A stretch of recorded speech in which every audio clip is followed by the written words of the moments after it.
Halo pendengar KCC, gimana kabar kalian? Semoga baik-baik saja ya.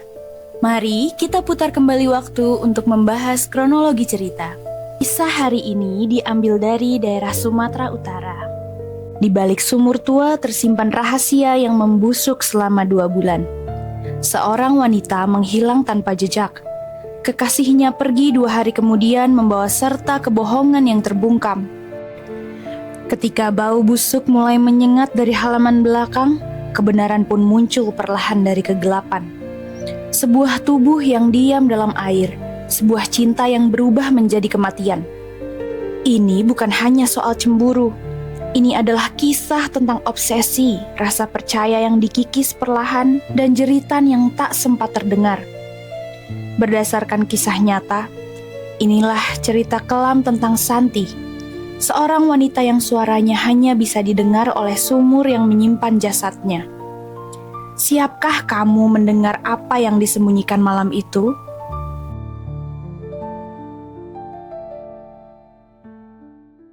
Seorang wanita tewas dibunuh oleh kekasihnya dan jasadnya dibuang di dalam sumur kontrakan di Tanjung Selamat, Deli Serdang, Sumatera Utara.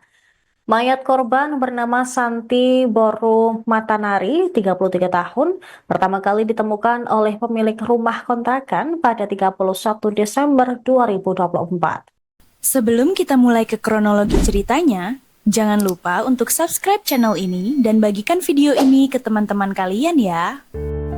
Seorang wanita bernama Santi Mataniari berusia 33 tahun ditemukan tewas membusuk di dalam sumur di Desa Tanjung Selamat, Kecamatan Sunggal, Kabupaten Deli Serdang, Sumatera Utara.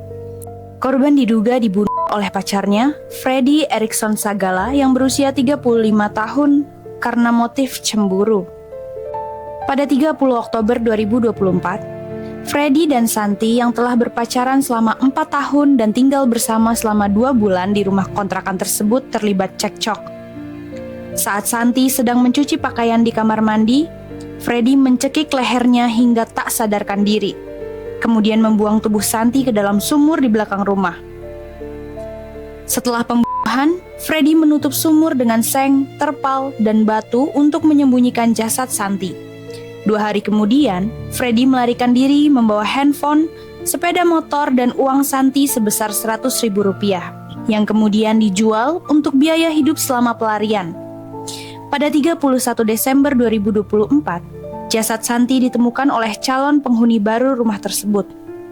Dan pada 6 April 2025, Freddy ditangkap di Medan Denai oleh pihak kepolisian.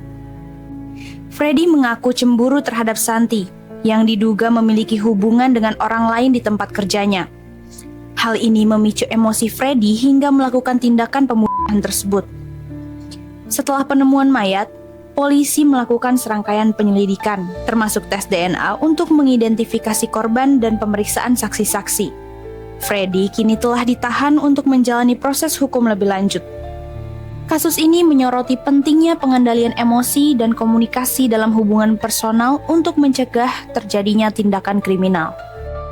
Berita ini mungkin terdengar seperti satu dari sekian banyak kasus pembunuhan yang muncul di layar ponsel kita. Namun jika kita menyusuri detailnya lebih dalam, ada yang tak biasa. Ada luka yang tersembunyi, rasa takut yang tidak terucapkan, dan kisah cinta yang berubah menjadi nadi kematian. Apa yang sebenarnya terjadi di rumah kontrakan kecil di Deli Serdang itu? Siapa Santi? Dan bagaimana seorang kekasih bisa menjadi pembunuh? Sekarang, mari kita putar kembali waktu. Kembali ke malam yang terlalu sunyi, malam ketika sumur tua mulai menyimpan rahasia. Santi bukan wanita yang mencolok. Ia bekerja, pulang, dan mencoba membangun rumah di tengah reruntuhan hubungan yang tak pasti. Ia percaya cinta bisa diperbaiki, bahkan ketika luka sudah berdarah. Sudah 4 tahun bersama Freddy. 2 bulan terakhir, ia menyetujui ajakan tinggal bersama. Harapan itu masih ada bahwa lelaki yang dulu lembut bisa kembali. Tapi hari-hari berjalan tegang.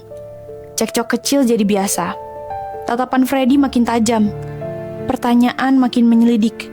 Ia tahu ada sesuatu yang berubah, tapi ia memilih diam, bertahan.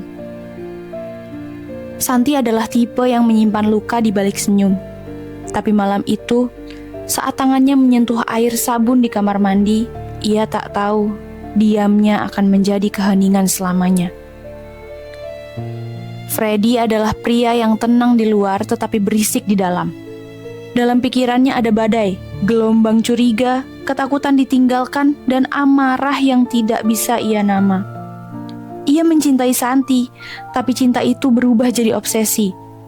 Ia mengira mengawasi berarti peduli, mengontrol berarti menjaga. Ia tidak punya banyak, ia kehilangan pekerjaan beberapa waktu lalu.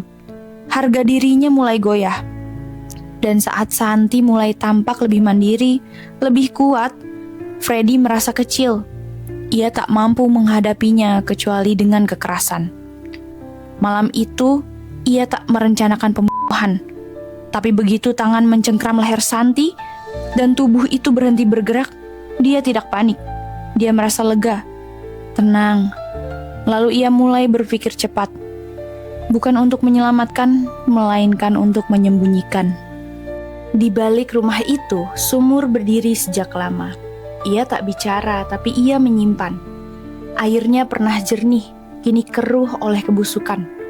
Ia menjadi saksi bisu dari jeritan terakhir yang tidak pernah terdengar. Sumur itu bukan hanya tempat pembuangan, ia adalah metafora tentang bagaimana manusia menyembunyikan hal yang tak ingin dihadapi, tentang betapa dalamnya manusia bisa mengubur rasa bersalah, dan betapa diamnya dunia bisa menjadi tempat bagi kebohongan hidup lebih lama dari kejujuran. Desa Tanjung Selamat, Deli Serdang. Sebuah desa tenang yang jarang disinggahi waktu. Rumah-rumah berdiri bersaja dihuni cerita-cerita biasa, hingga suatu malam, bau busuk mengoyak ketenangan. Bau yang tak dapat dijelaskan, seolah tanah sendiri ingin meludahkannya kembali ke dunia. Di halaman belakang sebuah rumah kontrakan, ada sebuah sumur tua. Tak dalam, tapi cukup untuk menyimpan sesuatu. Sumur itu sudah lama tertutup seng, beratap terpal lusuh dan dikelilingi batu-batu besar. Tak seorang pun peduli sampai akhirnya ada yang datang, bukan mencari kebenaran, melainkan tempat tinggal. Bau itu menyusup ke dalam mimpi dan membangunkan rasa takut yang bahkan belum diberi nama. Warga curiga. Mereka gali sedikit demi sedikit. Dan di kedalaman gelap, jasad membusuk muncul perlahan. Seperti rahasia yang enggan diceritakan tapi tak bisa disembunyikan lebih lama. 4 tahun hubungan berjalan, tapi 2 bulan terakhir mereka hidup serumah. Tak banyak yang tahu, tapi desas-desus sudah ada. Suara cekcok, piring pecah, tangisan yang tertahan malam-malam. Malam itu sunyi. Di dalam kamar mandi, Santi tengah mencuci pakaian. Tapi ada sesuatu yang mendidih dalam dada Freddy. Kecemburuan katanya. Ia merasa dikhianati. Dalam emosi yang meledak-ledak, tangan Freddy mencekik leher Santi. Tak ada suara, tak ada perlawanan, hanya sepi. Lalu, tubuh yang ambruk. Ia panik, atau mungkin tidak. Ia menyeret tubuh itu ke belakang rumah, membuka tutup sumur, dan membuangnya ke dalam kegelapan air yang diam. Lalu ia tutup kembali, dengan seng, dengan batu, dan dengan kebohongan. 2 hari kemudian, ia pergi, membawa motor, ponsel, dan sisa uang sang kekasih. Menghilang. Dan selama itu, Desember datang, hujan turun, tahun berganti, Santi tetap diam, membusuk di dasar sumur, sementara dunia seolah lupa ia pernah hidup. Hingga tanggal 31 Desember 2024. Rahasia itu akhirnya pecah. Rumah kontrakan akan ditempati orang baru. Mereka mencium bau aneh, mereka menggalinya, dan sumur tua itu untuk pertama kalinya berbicara. Polisi datang, penyelidikan dimulai, tes DNA dikirim, nama Santi kembali disebut. Tapi Freddy hilang. Ia menjadi bayangan, bersembunyi dalam denyut kota Medan. Sampai pada 6 April 2025, pelariannya usai. Ia ditangkap bukan karena penyesalan, tapi karena waktu tak lagi berpihak kepadanya. Freddy mungkin sudah ditahan, tapi sebagian dari kisah ini tetap tinggal di dalam sumur. Sumur tua itu bukan sekedar lubang, ia adalah simbol tentang bagaimana cinta bisa jadi luka, tentang bagaimana manusia bisa mengubur sesuatu yang tak ingin mereka akui. Dan Santi, ia mungkin tak bersuara lagi, tapi kepergiannya adalah cerita yang akan terus diingat oleh sumur yang pernah menyimpan tubuh dan keheningannya. Cinta yang tak dijaga dengan akal bisa berubah jadi pisau, dan rumah yang tak diisi dengan kejujuran akan jadi makam bagi yang percaya. Jika kamu mencium bau aneh di halaman belakang, jangan abaikan. Mungkin ada suara yang ingin didengar dari mereka yang tidak pernah sempat berbicara. Sampai bertemu lagi di cerita-cerita yang lebih gelap, lebih misterius, yang akan membuat kita bertanya-tanya, apa yang sebenarnya terjadi? Jika kalian merasa ada sesuatu yang hilang, atau jika rasa penasaran kalian tak bisa diredakan, ingatlah, kadang lebih baik tidak tahu.